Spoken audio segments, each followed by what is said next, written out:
In this last video of contents, we'll discover a little C++ notion with the explicit keyword.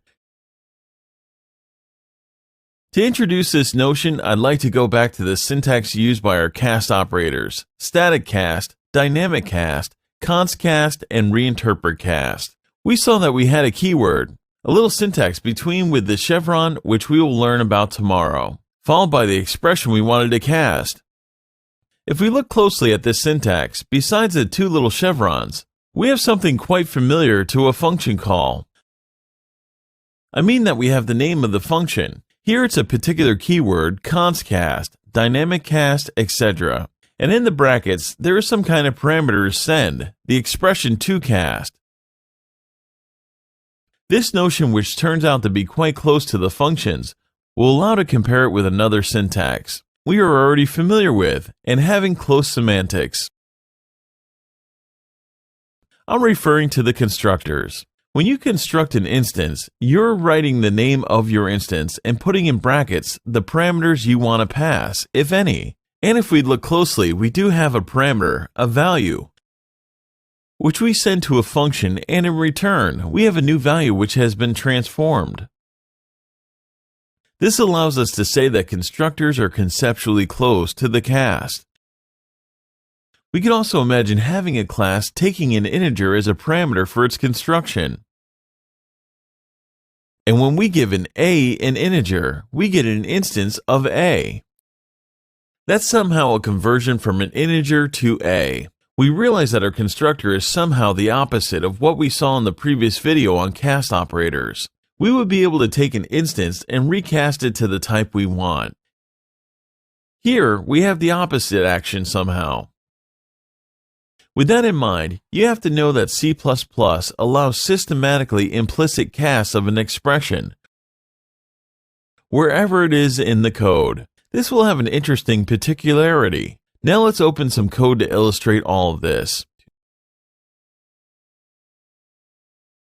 Let's start with a little f bracket function, a very simple function with nothing particular, and accepting a reference to an instance to a constant C class. This C class will be defined up here. We can see that it has two constructors. One of them will take as a parameter a reference to an A class, and the other one will take a reference to B class.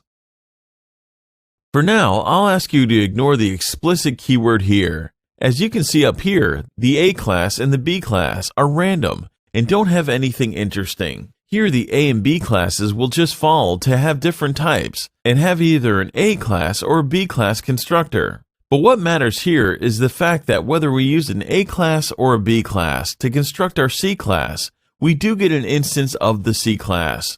Therefore, we have somehow a conversion of our A class to our C class, and a conversion of our B class to our C class conceptually. This will have a particularity. I told you that C++ allowed systematically implicit casts. Consequently, if I use, for example, my little f bracket function, I call it and pass it as a parameter, an instance of my A class. As my f bracket function accepts for parameter an instance of the C class, I will need a way to convert my A class to my C class, so the compiler will try to make an implicit conversion. For that, the compiler will look at what it can find in the definition of our C class. We can see in particular a constructor, which will allow us to construct an instance of C from an A class. Here, the f bracket function takes a C class. It will work just fine on this line. Since we have an implicit conversion from A to C before the call of the f bracket function, now let's study the line below. Here we have a perfectly equivalent behavior. We want to call the f bracket function taking for parameter an instance of C from an instance of B. We have in the definition of our C class a constructor taking for parameter an instance of B. But here you can see I added a little explicit keyword before the definition of our constructor, the one using the instance of the B class. The little explicit keyword in C++ will allow you to prevent the implicit construction of your instance. It means that if I were to build implicitly a C class from an A class, which was the first example,